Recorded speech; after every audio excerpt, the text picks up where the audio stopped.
News this hour. Now, there is a need for intensified advocacy against social and cultural practices affecting the rights and health of girls and women in general.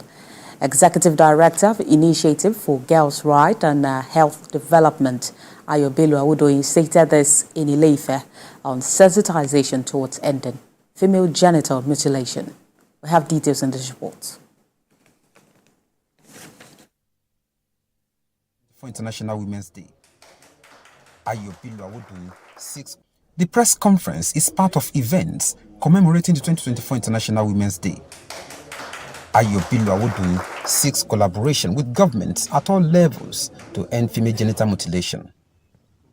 She wants religious, community, and traditional leaders, including law enforcement and security agencies, to join hands in eradicating all forms of social and cultural practices harmful to the rights and health of girls and women.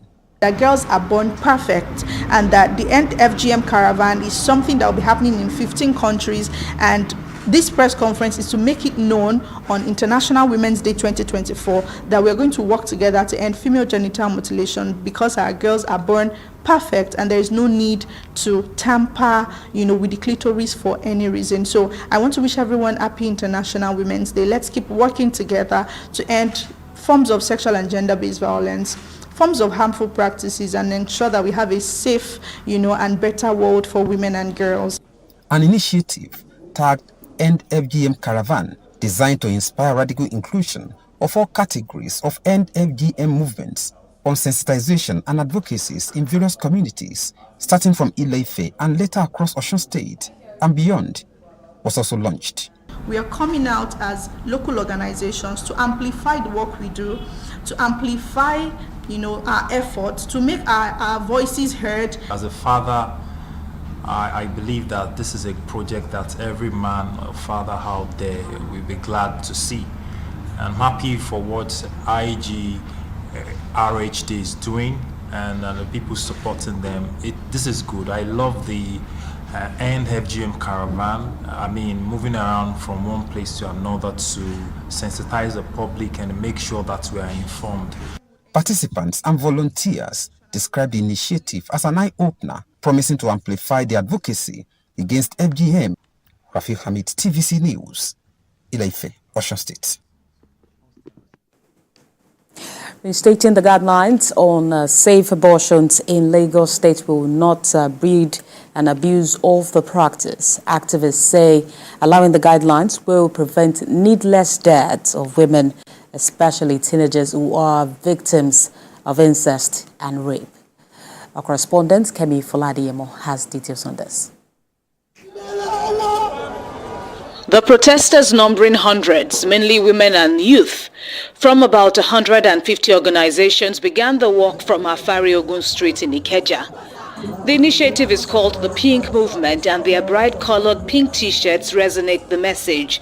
They are demanding the reinstatement of the suspended Lagos State guidelines on safe termination of pregnancy for legal indication. A woman was gang raped by 4 men. At the end of the day, we arrested one of the men. We conducted DNA on the baby, and the man was not the father. What do you think she's going to do? If she had an option, what would she have done?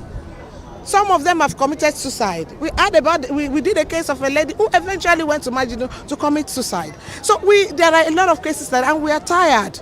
We are tired as women, and we want government to do something. And that's why we are launching today the Pink Movement. We are wearing pink, and we are striking it on everybody's face. A woman can say, look, I want to keep this pregnancy. Let that be a choice. Let it not be that the law says, oh, you have to keep it, as long as your life is not in danger. Or where incest is involved, where a father has slept with the daughter, and you are saying that that pregnancy should be kept. According to the convener, Nigeria accounts for about 20% of the global maternal mortality rate, and most of those cases arise from unwanted pregnancies and sexual abuse. We are not saying that we want to legalize abortion. We are just saying that government should grant young women and women the sexual and reproductive rights so that they can have access to it. Somebody that has cancer, and also she's pregnant. Somebody that has heart disease, and she's also pregnant. How do we go about it? We want a better and a conducive life for our women. On June 29, 2022, the Lagos State government presented and launched a 40-page policy guidelines on safe termination of pregnancies within the ambit of the criminal laws of the state. But on July the 8th, same year, the document was suspended due to opposition by some religious groups. It's now a shame that Lagos State is stepping it down based on religious sentiment and cultural dictates of some people, who think that safe abortion is problematic. What is the problem? The problem is actually on safe abortion, because that's what we lose young people and women to. Ending the walk around the Island Roundabout bus stop, the campaigners say they are also engaging religious bodies to ensure their understanding and acceptance this time around. Kemi Foladiemo, TVC News, Lagos.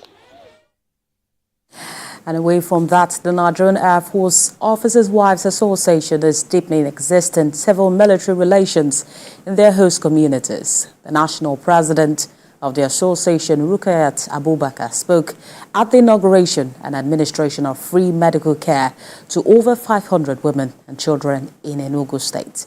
Bamidele Ajayi has more. The national president arrived in Enugu to inaugurate a project executed by the association in Enugu cantonment. The growing concern of adequate care for women and children as measures to reduce infant mortality and improve nursing mothers' care is also an issue. A 2023 report released by UNICEF states that the global maternal mortality ratio has declined by 34% from 339 deaths to 223 deaths per 100,000 live births. A development NAFOA leadership say they are determined to mitigate. NAFOA president used the occasion to inaugurate the newly constructed secretariat and children crèche. It's to come and familiarize myself with the environment and also commission some projects. As you can see, we just commissioned the children's park and our secretariat here. The group administered free Medicare to over 500 women and children as part of effort to strengthen civil military relations with their host communities. This gesture from the Nigerian Air Force Officers' Wives Association, NAFOA, is to deepen the existing civil-military relations between the Nigerian Air Force and the host community. Most of them wouldn't have gone to hospital willfully, but with this now, with the free medical care that have been given to them today, it will go a long way in improving the relationship between the Air Force and that of our immediate community, most especially even the larger community as well.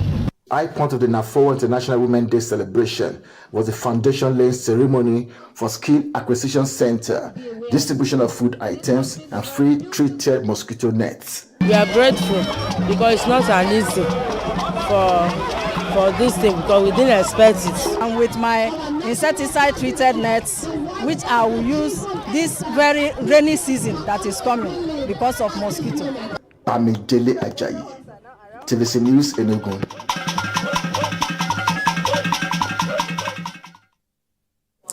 And to address the issue of mental health amongst the aged, wife of the governor of Oyo State, Tamunominini Makinde, has called on the government and well-meaning individuals to support the elderly to help them navigate through the current economic challenges.